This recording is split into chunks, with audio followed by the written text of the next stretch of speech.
આજે આપણે વાત કરવાના છે કે સરકારી યોજનાઓની અંદર સૌથી મહત્ત્વપૂર્ણ એટલે કે આવકનો દાખલો.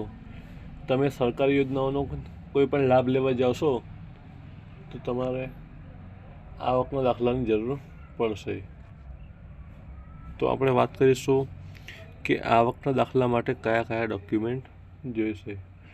તો સૌપ્રથમ વાત કરીએ તો સૌપ્રથમ જે અરજદાર હોય એમના આધાર કાર્ડની જરૂર પડશે. ત્યારબાદ વાત કરીશું કે અરજદારનું રેશન કાર્ડ. ત્યારબાદ અરજદારનું લાઇટ બિલ તેમજ અથવા તો વેરા બિલ. જો ભાડે રહેતા હોય તો ભાડા કરાર. ત્યારબાદ અરજદારનું રહેઠાણની આસપાસના 2 પુખ્ત પાડોશીના આધાર કાર્ડ. ત્યારબાદ ₹3ની કોર્ટ ફી ટિકિટ. ત્યારબાદ ₹50નું સ્ટેમ્પ.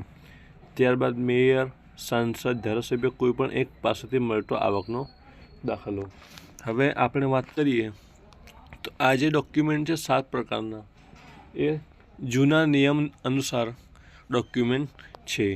હવે એટલે કે વર્ષ 2024 મુજબ નવા નિયમ મુજબ એની અંદર ડોક્યુમેન્ટમાં ઘટાડો કરવામાં આવ્યો છે.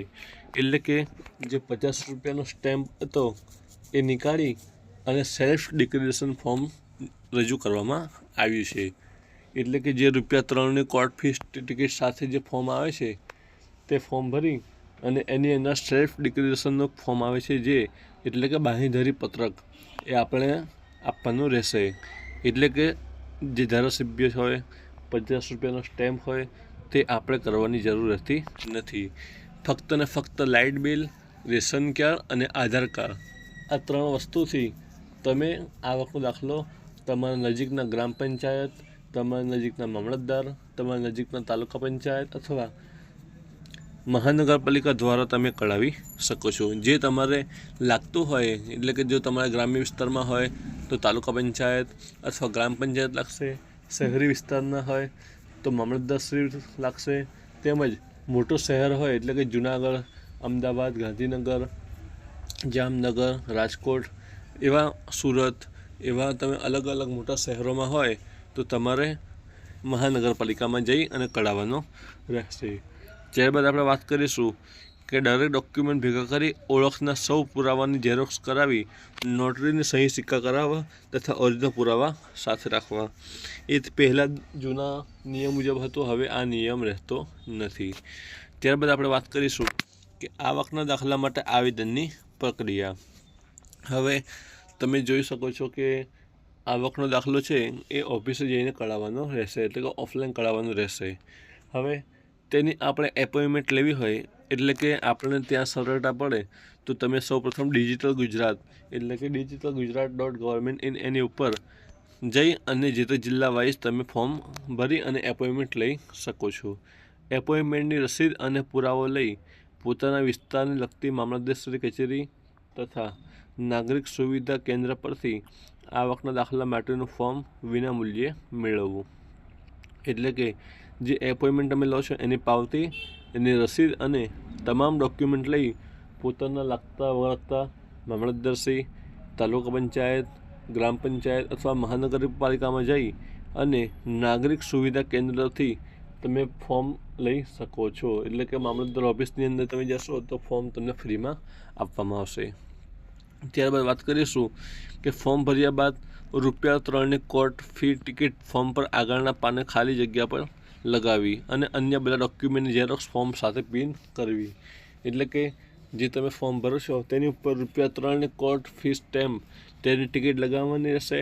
તમામ ડોક્યુમેન્ટ એટેચ કરી, જોઈન કરી, રજૂ કરી અને તમારે જે તે લાગતા ઓળખતા ઓફિસમાં જમા કરાવવાના રહેશે.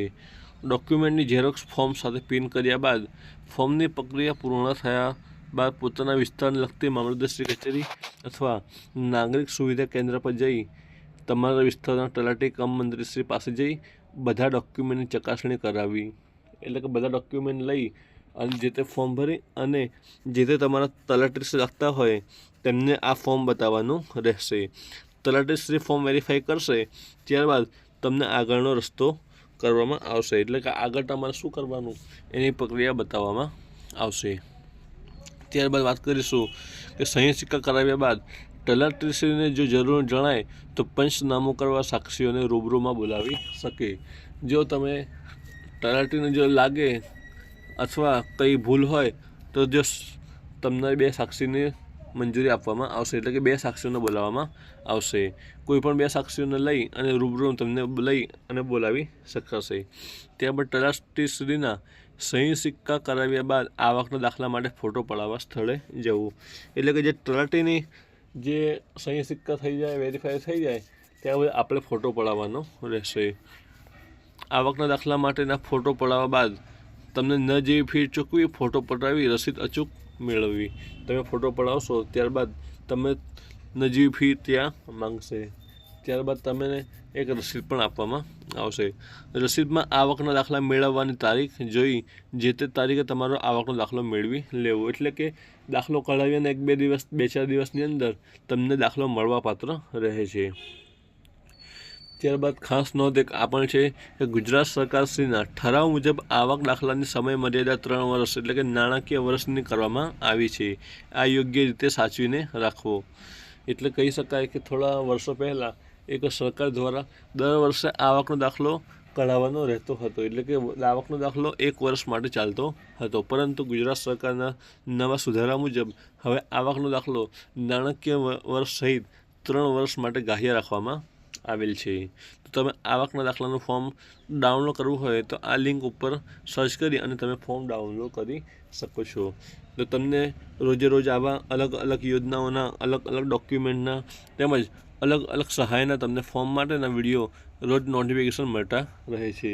જેથી ચેનલની અંદર નવા હોય તો ચેનલને સબસ્ક્રાઈબ કરજો, લાઇક કરજો, શેર કરજો. જેથી તમને તો વિડીયો મળશે જ, પરંતુ આવા વિડીયો શેર કરવાથી બીજાને પણ લાભ મળશે. Thank you.